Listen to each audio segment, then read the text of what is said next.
All right, today we're jumping into a pretty dramatic court battle over the future of America's top financial watchdog, the CFPB. It's a wild story about a clever plan, a last-ditch lawsuit, and a fight that, believe it or not, all came down to the meaning of just two little words. So let's start with the ending, because it's a big one. Just recently, a federal judge basically slammed the brakes on a plan that would have shut down the Consumer Financial Protection Bureau by choking off its funding. So yeah, the agency survived, but wow, was it a close call. So the big question is, how did we even get here?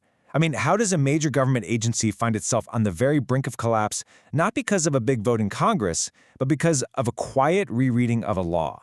Let's get into it. Okay, so first up, the climax of this whole thing, that moment the judge stepped in and made the call.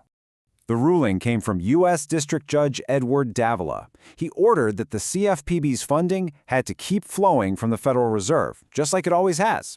And that decision completely stopped a plan by the agency's own acting director, Russell Vought, to basically defund it from the inside. Now, to really understand why this ruling is such a huge deal, we kind of have to back up and talk about what the CFPB actually is and the pretty important role it plays for all of us. At its core, the CFPB is the government's main watchdog for your money. Its entire job, its whole mission is to make sure that when you're dealing with banks, credit card companies, you name it, that you're getting a fair shake. And this isn't some abstract government thing. We're talking about the biggest financial parts of our lives. The CFPB keeps an eye on mortgages, on credit cards, even on those really tricky payday loans. It also runs a huge public database of consumer complaints and collects data to make sure banks are lending fairly to everyone. You know, this agency wasn't just created out of thin air. It was born directly out of the ashes of the 2008 financial crisis. After millions of people got burned by risky financial deals, Congress passed the big Dodd-Frank Act to reform Wall Street. An essential piece of that reform was creating the CFPB in 2011, a brand new agency with one job: protect consumers. Okay, now we get to the real heart of this conflict. And this is where it gets kind of wild. This whole thing, this entire high-stakes battle, hinged on the meaning of just two words. So here's the key detail you got to know. When Congress set up the CFPB, they did something really unique. Unlike almost every other agency that has to go to Congress every year and ask for money, the CFPB gets its funding directly from the Federal Reserve. And they did that on purpose to keep the watchdog independent and away from political budget fights. And this slide right here, this is the whole shebang.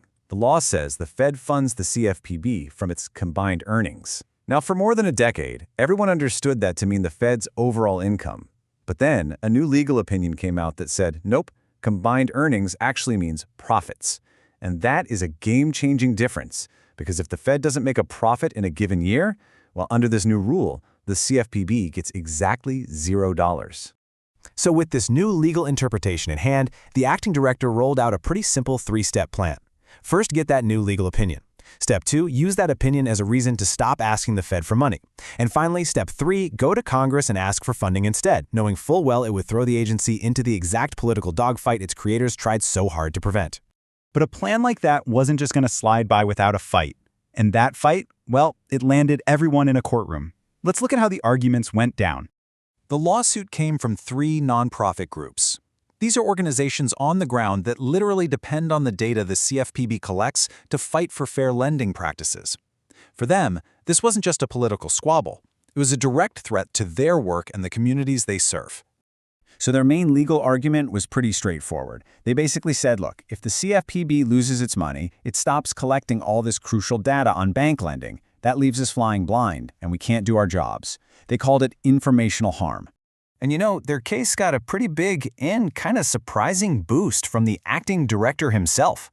He was quoted in October 2025 saying he was actively working to close down the agency and that he thought he'd be successful in just a few months. Well, Judge Davila saw that, and he was not having it. He said Vaught's actions went directly against what Congress wanted when they set up that independent funding in the first place. He called the whole thing a transparent display of partisanship. So in the end, the judge's ruling was just crystal clear. He didn't just disagree with this new take on combined earnings. He completely threw it out, calling it arbitrary, capricious, and in violation of law. Okay, so we've been through all the legal drama. Let's pull back and look at the big picture. What does this court victory actually mean for the country and, more importantly, for you? Well, the most immediate thing is that the CFPB gets to keep the lights on. Its funding is secure, at least for now. The court has ordered the agency to go right back to getting its money from the Federal Reserve, just like the law originally said. So it's worth taking a second to remember what was actually saved here. A fully funded CFPB means that we have continued oversight of mortgages and credit cards, a public place to file complaints, and a real defense against predatory lending. These are the core protections that almost disappeared. But even with this win, the whole thing really exposes a major vulnerability. And it leaves us with this final, kind of unsettling question. How safe is any government agency really when its entire existence can be put at risk by a clever rereading of just 2 words in a law?